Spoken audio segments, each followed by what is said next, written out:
For 2023, the Chevrolet Blazer will start at $33,400. And for the new model year, Chevrolet gives the Blazer a facelift that makes this midsize SUV look even more distinctive than it has in the past. The updates will be found largely on the front end with a new grille design and fresh lighting elements. Also, in the rear, the taillights also have a new look. And there is a new set of redesigned wheels, sizes 18 and 21, and you will also find some changes in the interior with an updated size for the infotainment screen. And if you're on the fence and you're wondering, well, should I buy a 2023 or maybe go ahead and pick up a 2022, there's no doubt that the 22s are likely to be easier to buy right now. Number one, because they're more readily available, and because Chevrolet dealerships are going to be eager to get them out the door as we approach the end of the year for 2022. Kind of hard to believe I'm saying that, right? That means better deals. So if you're planning to buy a 22, I've told you what's new with the 23s. Let's go over what we have right here with this nitro yellow. Yes, tell me what you think about that exterior color. Do you like it? Do you not? What are your thoughts? Let's take a look at exactly what you'll be getting if you want to buy a 2022 Blazer RS, or if you don't know, Rally Sport. Starting here on the front end, if you like gloss black, well, there's quite a bit of gloss black, not only here on the front end, but all the way around the vehicle with the lower trim. And I like the way that Chevrolet has done the design of the lighting here. You've got the daytime running lights up top that are nice and wide, that kind of a long, elongated look to them, so to speak. That seems to really set them off. And then your headlight and blinker housing are down here on the lower portion of the bumper. And for those of you who say blinker, what the heck is that? The blinker is this orange light that you see flashing right here. And believe it or not, every single vehicle has it, no matter what trim level you buy, and they're real easy to use. They're at all four corners of the vehicle, and in the case of this Blazer RS, they're also built into the side view mirrors. They're everywhere. Let me show you how to use them. It's not that difficult, and it won't cause you to need to call 911. So if you've ever hopped into your vehicle and you've wondered about this lever right here, you can control the brights with it. Sometimes you can control the headlights depending on the make and model of your vehicle, but it's a multitasker. Watch this. I'm going to flip it into the up position and watch what happens. See that green arrow blinking to the right and then into the down position blinking to the left. It corresponds with those lights I showed you on the outside, those things called blinkers or turn signals, and it lets people around you know what you're doing. So if you're turning to the right or changing lanes to the right, you flip it into the up position, and the same thing to the left right there. And the best news of all, number one, you don't need to use oxygen or anything like that. You don't need to go to the hospital. You don't have to call 911 if you use this. You might have to if you don't, or someone else might have to because you might cause an accident. But if you look carefully, let me show you from every possible angle that I can from where I'm sitting right now. There's no Surgeon General's warning sticker on there that says using your blinkers is hazardous to your health. That means you're good to go. You can use them from now on. And speaking of driving down the road and using your blinkers, exactly what's going to motivate your Blazer to do that is the 3.6 liter V6. 308 horsepower, 270 pounds-feet of torque, mated to a 9-speed automatic transmission. And in the case of this particular Blazer, it's front-wheel drive, but all-wheel drive is available. And how about those all-important MPGs? 19 miles per gallon city, 27 out on the highway, 22 combined. And according to Chevrolet, for every 100 miles you drive, you should use 4.5 gallons of gas. And to give the Blazer an even more sporty look, the 265/45 tires, the 45 series sidewall, even though that's not the largest you can get in the industry, it still rides really well, surprisingly. That's not a low profile tire, but it's getting there. The thing about having that taller sidewall is it gives you a smoother ride, because that's part of what absorbs the bumps when you're driving down the road. It's not just the shocks and suspension. All of these tires are wrapped around 21-inch wheels. And tell me what you think down in the comments section. Do you like the black wheels, or would you prefer chrome? And for those of you who would like to take a look at the remote, well, there you go. Take a look. You can see what's there. A nice sturdy remote, well put together, a little bit of chrome there for those of you who maybe like chrome over the black. And I know a lot of you really like to know about the remote start feature, you can see that it's on that remote. And when you have the remote on your person, you can take advantage of the buttons not only here on the front door, but on the rear as well. Those buttons are known as passive entry. And for those of you with parents, with little ones, you might go to the rear door first. The good news is that you can unlock all 4 doors from the rear door, so that gives you a big advantage. And here on the rear of the Blazer, there are numerous ways to open the power rear door, including the button I just pushed. There's a button on the remote. There's also a button within the interior. So if you ever come back here and you push that button, or you push the button on your remote and it doesn't open, this is what you need to do. Come right here to the inside of the driver's side door, where you'll find this button right here. And there's 3 different settings on it. You can also use that, push that to open and or close that door from the driver's seat. But the settings are full, 3/4, and off. So if you can't get that door to open, come check this button. It may be set to off. It's likely that simple. And for you keen-eyed observers, when I showed you the undercarriage shot, you might have noticed there was no spare tire under the vehicle. But don't fret, that's because it's located right here under the floor, as are all of the tools to change a tire if you ever need to.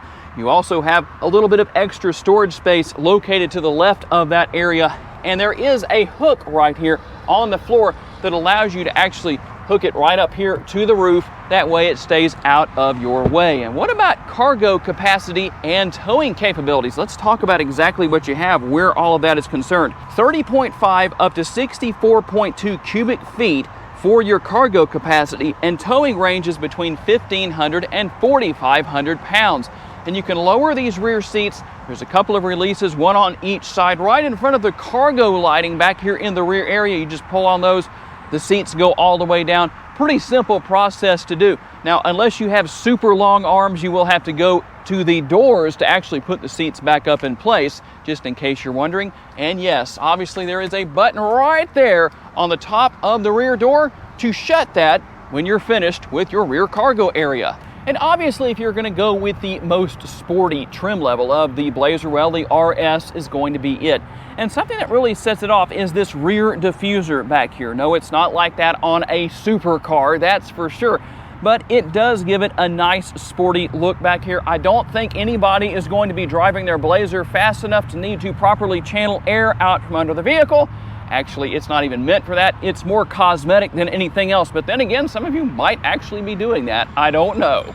Let's talk about what your rear seat passengers are going to find. Quite a bit of space, a lot of leg space. It's actually very comfortable back here. And if somebody's sitting in this middle seat, they're going to have the most headroom of anybody because of the panoramic sunroof. I do have the shade drawn right now. That's when you try and say drawn and shade at the same time, and it comes out the wrong way. That is a shade, not a Shane.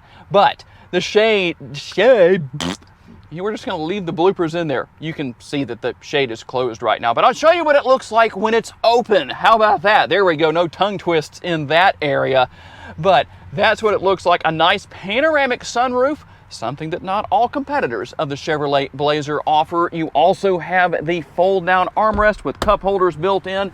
And I tell you what, maybe I should have it cranked up right now because it is getting hot and humid out here today in Northwest Louisiana. I'd like to have some air blowing through these 2 air conditioning vents on the rear of the center console. You also have a couple of USB choices and a household power outlet as well. And here in the front seat, starting with the driver's side door panel, you've got 2 settings for seat memory. That's always good. And everything else you would expect to see there, all the controls for the windows, for adjusting the side view mirrors, all that good stuff, it's there. And a very nice modern looking instrument cluster. Good information there. It has a nice digital display there in the center, and also your analog gauges there on each side if you really like that kind of thing. And we talked about that very unknown lever right there on the left hand side of the steering wheel. If I give you a pop quiz, you should know what that is and how to use it now.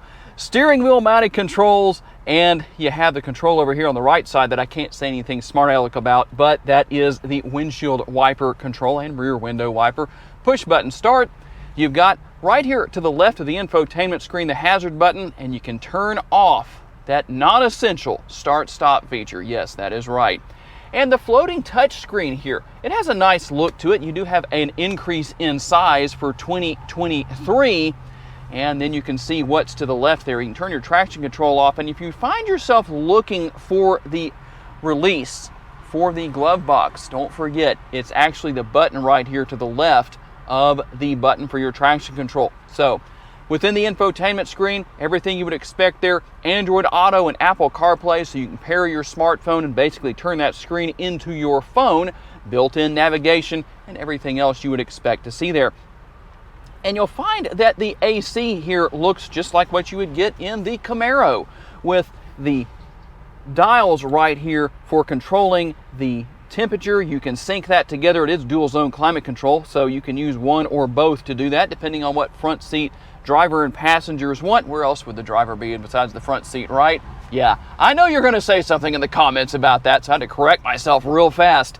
And something I love here, ventilated seats. We definitely don't need those heated seats today, but they are here. And all of your controls up here for the shade, I got it right that time, for the panoramic sunroof. And you can also open that front portion up.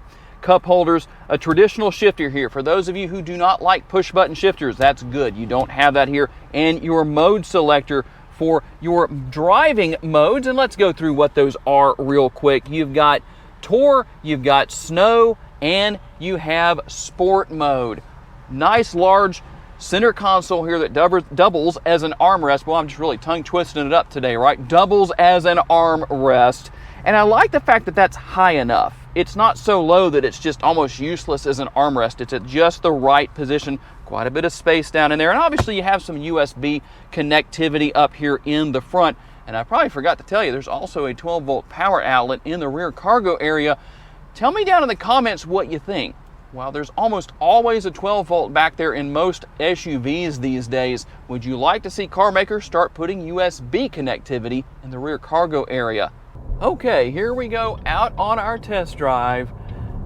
One thing I have to say here, if you find a Blazer that has the 4-cylinder option, you probably will want to test drive one with the 3.6-liter V6 in it that we have here, like this one, because there is quite a difference. And maybe for some people that's not an issue, but I'll tell you what, I've driven both, and if I'm going to buy a Blazer, I guarantee you it will not be a 4-cylinder. So let's talk a little bit about the driving experience here. While it's a mid-size SUV, it definitely has some strong handling capabilities. It's actually a lot of fun to drive. It feels sporty.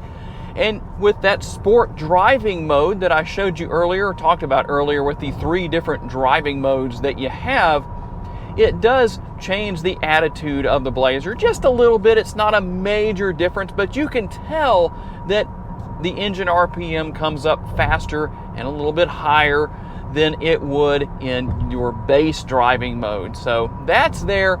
The steering wheel is comfortable. This is not a leather wrapped steering wheel, but still seems to be very comfortable for me.